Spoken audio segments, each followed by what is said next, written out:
First John chapter 4 verse 16. It says, "And we have come to know and have believed the love which God has for us. God is love, and the one who abides in love abides in God, and God abides in him." So, all of us have come to know about God's love. I have come to know about God's love. The Word of God is full of it. But we have come to know about it. But then, when we believe it, and that is the thing which came to my own life, that I started believing in God's love. I started believing the Word of God says, so I just believe it. Not depending on my feelings. And so, that made a tremendous difference in my life. It just gave me that confidence in God. And I was about to speak even in this meeting with very much, excitement. But what has happened in the last week, in my workplace, there was an incident where, I had to approve something which was not legally, exact. Okay. Some approving of some person's, attendance. So I will not go in much detail. But to many people, they would just think it is nothing. But to me, we do it online. When I did it online, I felt it was okay. I consulted and I did. I pressed the approve. After that, I was thinking, is it correct what I did? Okay. When I did that, with this incident, something was troubling me. And I was thinking about this, what I'm talking about, the love and the favor of God. Now I have to see that whether it's just a theory or whether it is, it stands the test of all the things, all situations. And to me, when I look to the Lord, even at this time, I just find my Heavenly Father, I have the tremendous relationship with Him. This thing troubles me. I do not know whether it's completely correct. But my relationship with Jesus, my relationship with God, it's no more that condemnation feeling anymore. I just thank God. The Bible says, who is he who condemns? Can we look at that verse in Romans chapter 8?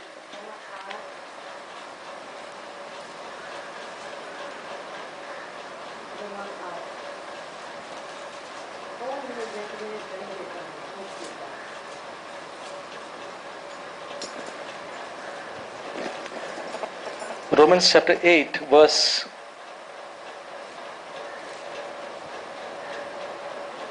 34.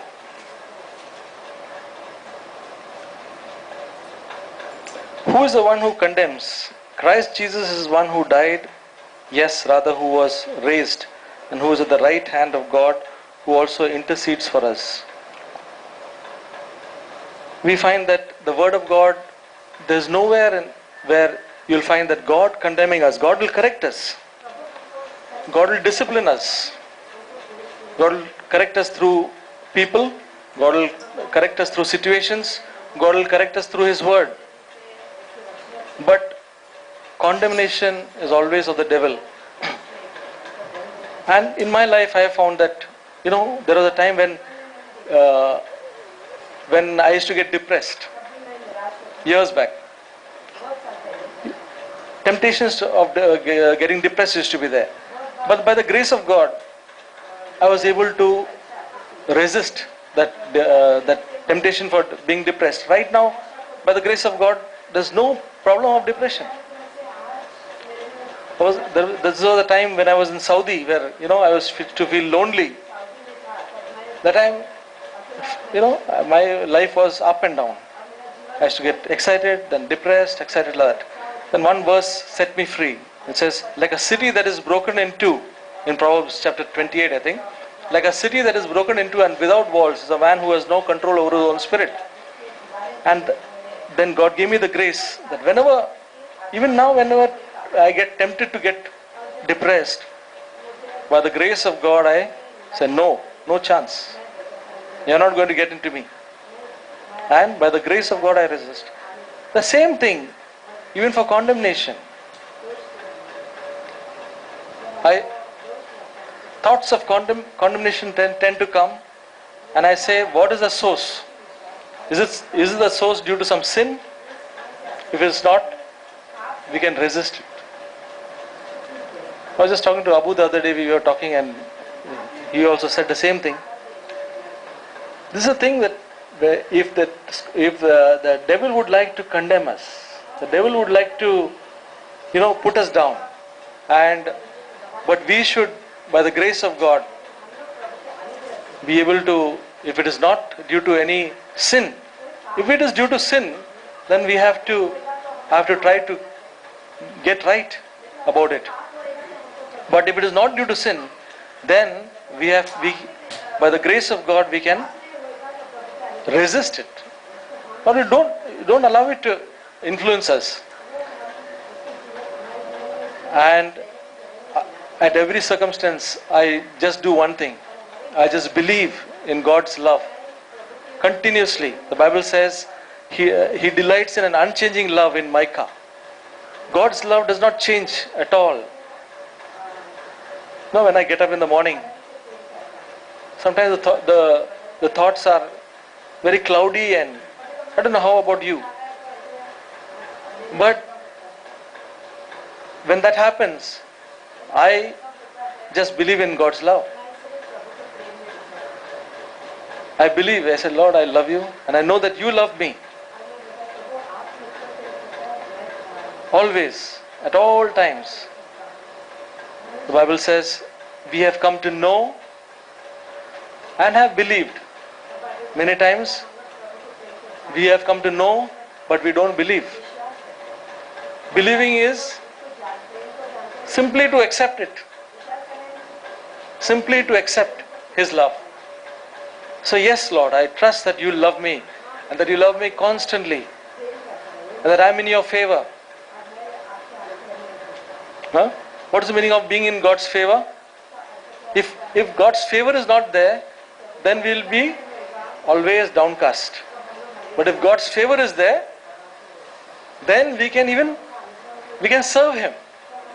Can you imagine that you can serve God without God's favor upon you? It's not possible. I'll tell you something about God's favor, which I read in Romans chapter 4.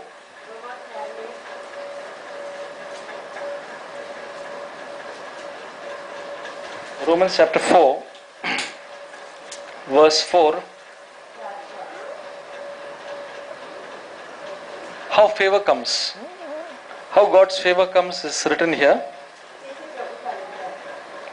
Now to the one who works, his wage is not reckoned as a favor, but as what is due. Suppose we work, and even we work to try to please God, and we do all the things.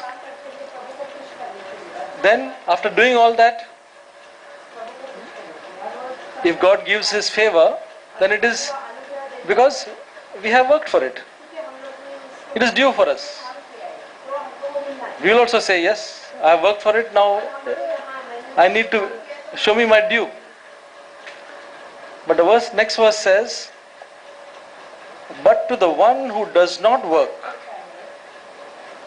but believes in Him who justifies the ungodly, his faith is reckoned as righteousness. You will not find this in any other scripture, because it's the nature of God. It's the nature of God. God's favor does not come on the basis of our being good or bad. God's favor comes according to His. And when we accept Christ and when we become His children, we have His favor. Just as David speaks about a blessing about a man on whom God reckons righteousness apart from works. There is one thing about Abraham.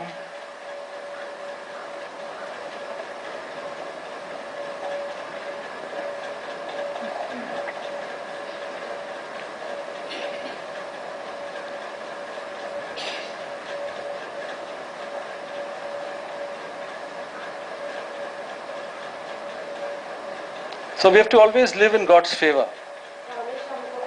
That brings us fellowship with Him. That brings us confidence in Him. If we have slipped up and fallen, go back to Him and say, Lord, open our heart and say, Lord, forgive me, and I want to do anything, whatever you show me, to set it right.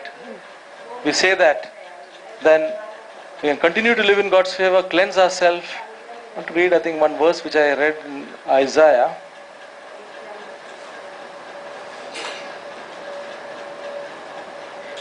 Okay, Isaiah chapter 41, verse 8. Isaiah 41, verse 8.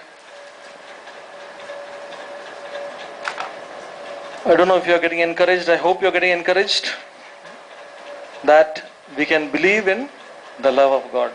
It may sound very simple, but if this verse becomes your experience, it will tremendously encourage you. It will tremendously encourage you. Your relationship with the Lord will be a relation of favor, not of okay. Isaiah chapter 41, verse 8. Read this verse. It says, "But you, Israel, my servant, Jacob, whom I have chosen, descendant of Abraham, my friend." Okay? Israel. It says, you, Israel. We are the Israel of God. Jacob, whom I have chosen, descendant of Abraham, my friend. Are we the descendant of Abraham? Are we the descendants of Abraham? The Bible says all those who are of the faith of Abraham are the descendants of Abraham. God said to Abraham, you will be a father of nations. Why he said nations? It would, if his descendants were only of the Jews, of every nation, all those who believe in Christ and believe in Abraham, believe just like Abraham. Abraham believed God and it was counted to him as righteousness. If any of us believe in God like Abraham, we are his descendants. He is the father of the nations. All the nations who have, and it includes us. That's why it says we are the descendants of Abraham. We are the descendants of Abraham. It is not only the Jews. We are the descendants. And that is, Abraham did one thing. God said it, he believed it. God said it, he believed it. If we do that in our lives, when we find God's word and says, Lord, you said it, I believe it. It doesn't matter what my feeling says. As I said, when I get up in the morning, my thoughts and mind is so cloudy. It is not at all something joyful. But I say, Lord, I love you and I thank you that you love me.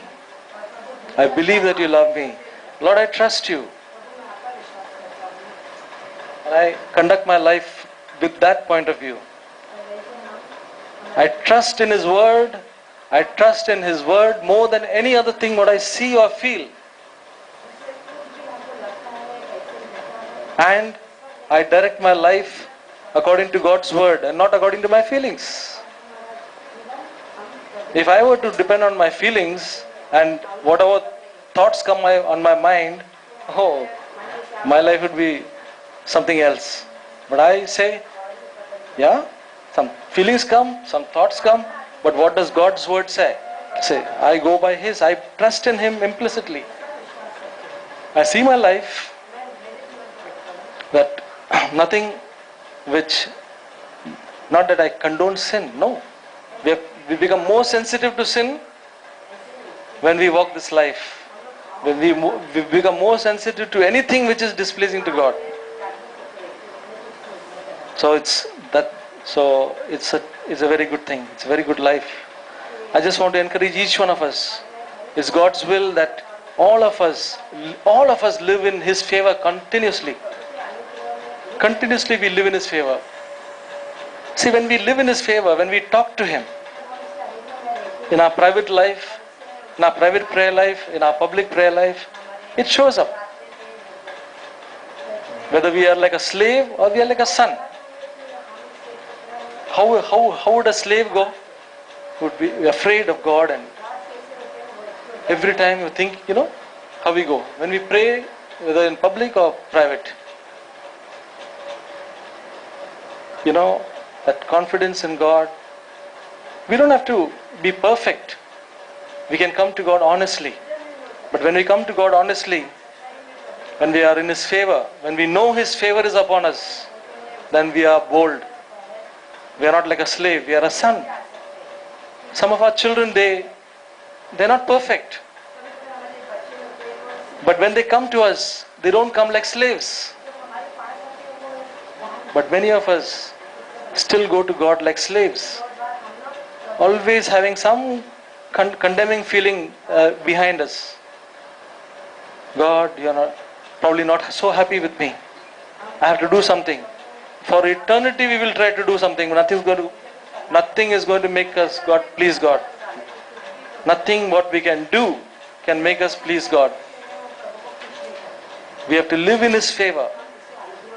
I was hearing one CD of a message of Paul Washer, where he was talking about this, about this believing in God's love, and he says that he was talking about the Song of Solomon, about that as the bride says, one glance of hers makes the bridegroom's heart beat faster.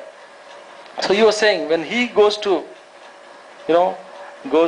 kneels down, and when he looks at God, he says God's heart beats faster. Because God loves us. I have not realized it, but that is what is his experience. It's a tremendous experience. Just to know that when we just kneel down and pray, God's heart beats faster because He loves us, because we are precious to Him. Our feelings and all our thoughts don't say anything about this. But doesn't agree to us. But the Word of God, when we start believing in His Word, so God's Word says like this, Lord, I believe it. Then it makes a difference. Then we become like Abraham. What God said, he just simply believed it. There is somebody else who said, Ashwin was telling that somebody told him just about God's love. He says, just foolishly believe. Just you foolishly believe it. I like that statement. Many times I want to foolishly believe God's Word. Doesn't matter whether I understand or not. I believe. So may God encourage us. This message is about believing in the love of God. This message is about believing in God's love for each one of us. I have experienced it just a couple of years back, and I just pray that many of our young people would experience this, would believe what the Word of God says, and be liberated from this condemning thoughts, be liberated from all these things. Go back to Him immediately when we commit sin. Don't wait. Don't wait. Just go back to Him. Be honest. Let us be honest and come to Him and have that confidence and live in that favor of the Lord. May God help us to always live in His favor constantly, and then we can really be like sons and not like slaves.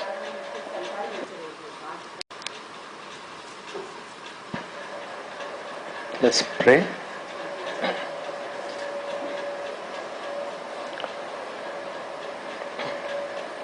Heavenly Father, we give you all praise and thanks because you are a God who loves us and cares for us. Lord, we can call you Abba Father. Lord, even at this time, Father, we pray that commit this word into your hands. Dear Lord Jesus, Lord, you have encouraged me, Lord, in this word, and I pray that this word would be an encouragement to all our brothers and sisters here, Lord. Holy Spirit, that you would help us. Lord, even as I share it, I pray that I would see my own need and Lord, pray that may speak as the oracles of God, O Lord. May your grace be upon us. In Jesus' name, amen.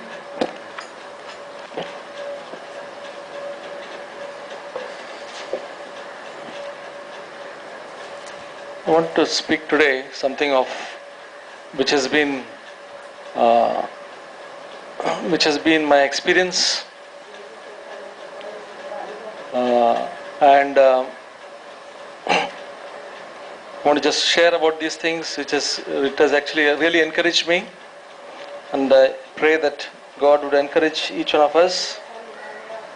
I believe that there is the need for this in our midst, and so I pray that God would encourage each one of us. See, we know that our Christian life, there is no other religion which speaks about the love of God. Any other religion, if you can just go to see their scriptures and other things, nothing is spoken about that God loves.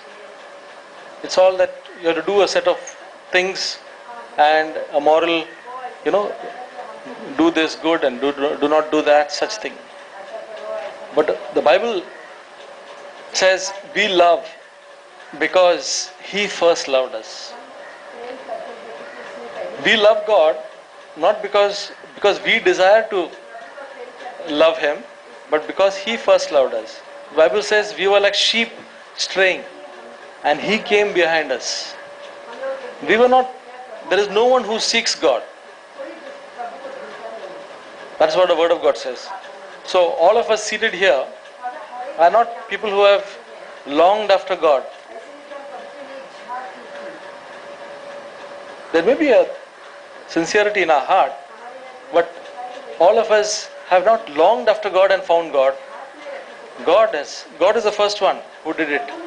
He was the shepherd who was running after each one of us. All young people, each one of us. I remember the time when I came to know the Lord, not because I was thirsting for Him, but He found me. He found me. So we love because and only because He first loved us. Such a tremendous motivating factor. If it were for us to love and try to love God, it would be a very difficult thing. But because He first loved us, we love Him. The Bible says Christ died for us. He proved His love for us by dying on the cross for us and for taking away all the sins, multitude of sins of the whole world.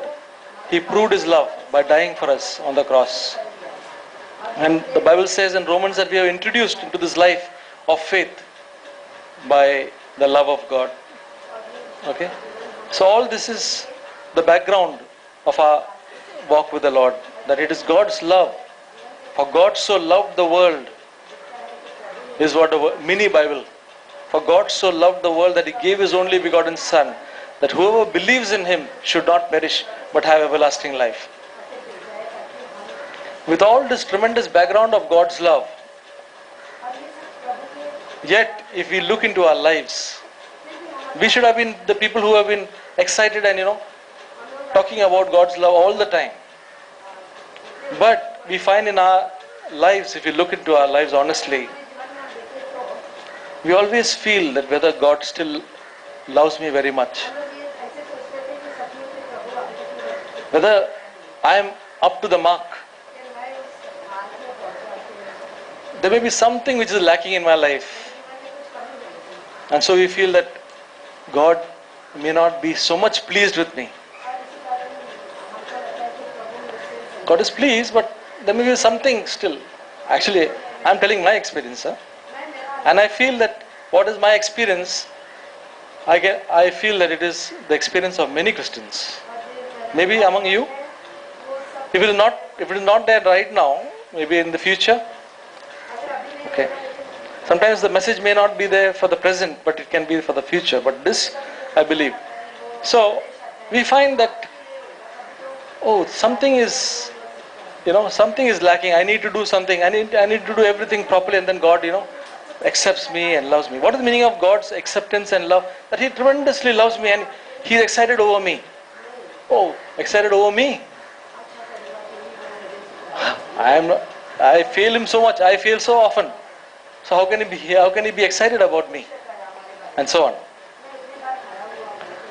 But the Word of God is so much full of His, His love and His acceptance. The Bible says that we are beloved. It says in Jude.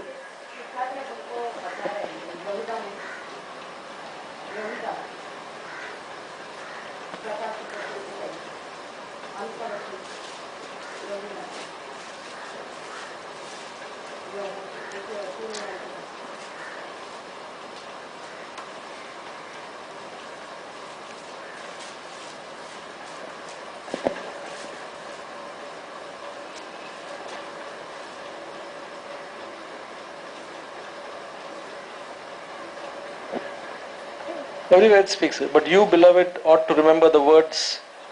Then it says, but you, beloved, building up yourselves on the most holy faith.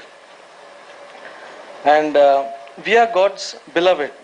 I can't find the reference particularly about God saying that we are His beloved. But we are His beloved. And in the new covenant, God is our heavenly Father. And we are His sons. But many times the way we behave are not like sons, but like slaves. We are always fearful about God. So God said that it says in Romans chapter 8,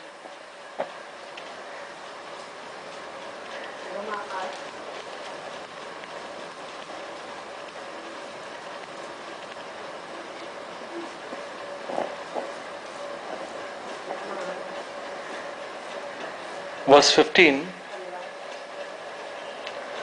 for you have not received a spirit of slavery leading to fear again, but you have received a spirit of adoption as sons, by which we cry out, Abba, Father. So, God has made us sons, and we have to live as sons and not as slaves. Now, when the Bible says about Jesus that he grew up in the favor of God. We see one verse in Luke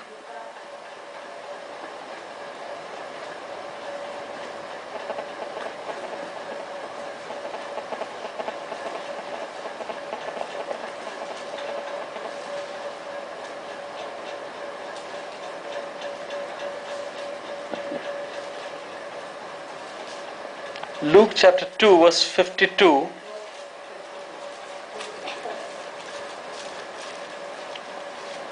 Speaking about Jesus, it says, and Jesus kept increasing in wisdom and stature and in favor with God and man.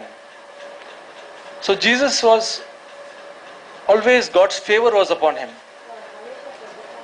And what about the apostles? The apostles also had God's favor upon their life. The apostles also lived with the favor of God upon their life. But we can live with if there is no favor of God upon our lives will be not, as it should be. So, we have to live in the favor of God. And for me, one verse in 1 John chapter 4 verse 16 became very living.